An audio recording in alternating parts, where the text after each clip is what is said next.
foundations of Warwick Castle over 1,000 years ago, in the year 914, there was a great battle between us, the Anglo-Saxons in the south, and in the north, the Vikings.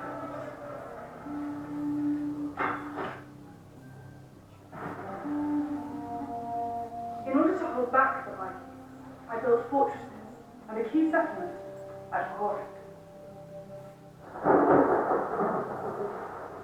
Warwick provided protection for my people. By 927, the Anglo-Saxons had conquered and united the surrounding lands to form England. 1 century later, a great threat approached this new kingdom. Yes, a great threat indeed. In 1066, I, William, Duke of Normandy, travelled to England. I destroyed the Anglo-Saxons at the Battle of Hastings and claimed my rightful title, King of England. Whilst crushing the resistance in the north, I commanded that the Morton Bailey Castle be built at Warwick in case I needed to retreat. Of course, I did not. The next 200 years saw the castle undergo huge transformations. It was at the heart of several wars, and many knights, like me, passed through its gates. Danger approaches. England is in civil war. The castle's under attack. Look sharp. Let the battles. Go up the stairs behind you. Hurry!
The last 200 years saw the transformation of the castle into the imposing stronghold you see before you. During the Wars of the Roses, Warwick was a seat of power for one reason. I, Richard Neville, Earl of Warwick, also known as the Kingmaker, controlled the succession of the crown.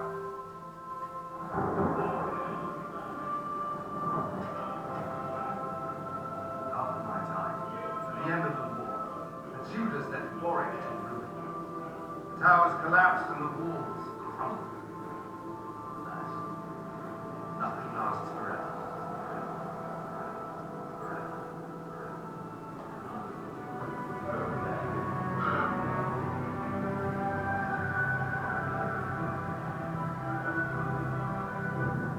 I am Robert Grant. The man you see there is my cousin. King James of England gave the ruined castle to folk as a reward, though some call it a bribe. Building brought to life once more. Folk spent the equivalent of £8 million rebuilding the castle. 30 years later, the Civil War raged once more. Warwick prime target for the king, but I swore no royalist would step foot inside the castle ever again.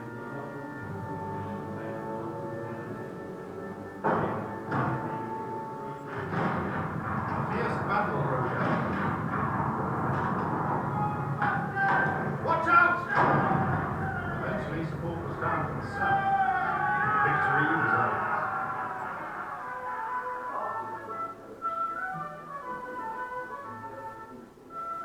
Post-Civil War England was a very different place. The next generation of rebels, including myself, Francis Greville, converted the castle into a grand, stately home. Doesn't it look splendid? By mid-Victorian times, the castle had become renowned for its weekend parties, and was even visited by Queen Victoria herself. That is not amusing. However, disaster struck in 1871. Fire tore through the apartments in the east wing of the castle. Luckily, most of the collection inside was safe.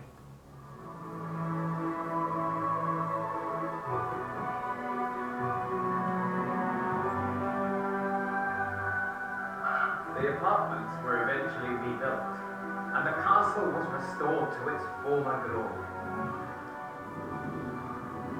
And the rest, as they say, is history.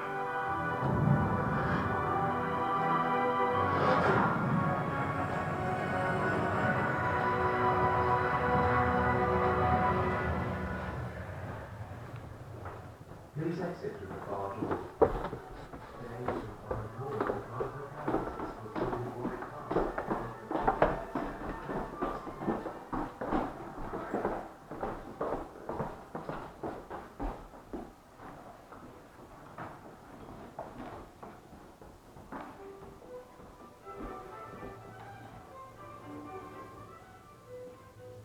Welcome. On this wall are the faces of some of the historical figures who once held the key to the door of Warwick Castle. They may look handsome specimens up here, but don't be fooled. Some of these characters were pretty nasty in their hunt for power. The lady down here on my left is the Anglo-Saxon princess and Lady of the Mercies, Ethelfreda. She was an iconic female warrior, and without her, we probably wouldn't be here today. Above her is William the Conqueror. He built the first castle at Warwick when he ruled England. He was ruthless and deeply unlikable. Then there is Thomas Beecham, the 11th Earl of Warwick. He ordered the construction of the large medieval towers in the 1340s.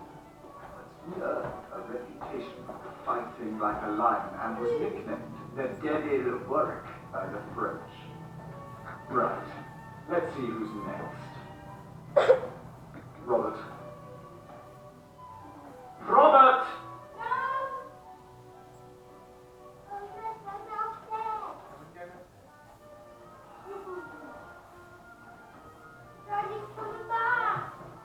Oh, hello, cousin. Move over, you oaf. Well, are you going to help me, or do I have to do everything around here? The next owner was Thomas Beecham's son, also called Thomas, the 12th Earl of Warwick. He oversaw the completion of the medieval towers, although he didn't enjoy his father's military success.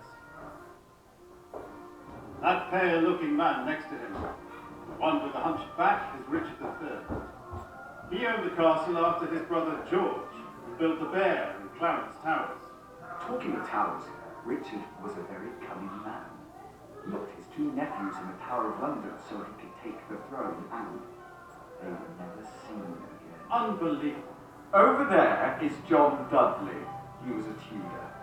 After inheriting the castle, he left it to rot in order to pursue his own hunt for power. How dare he? Oh, that's funny. That portrait seems to be empty. How peculiar. That's because it's supposed to be you. You were the next owner of the castle after it was given to you by King James I. Oh, yes.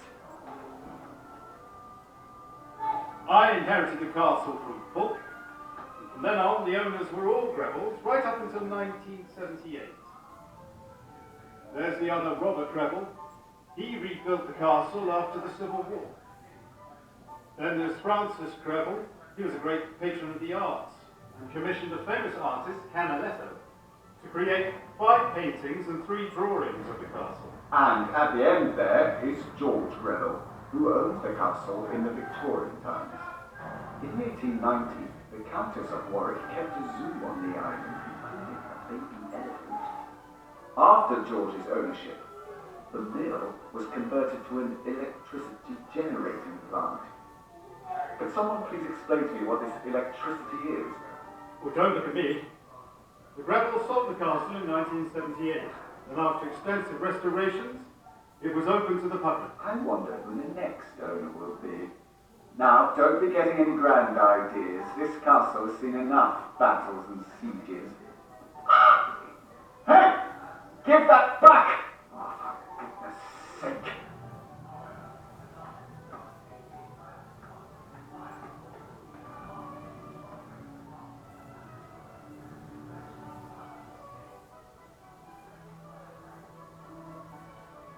Please exit down the stairs.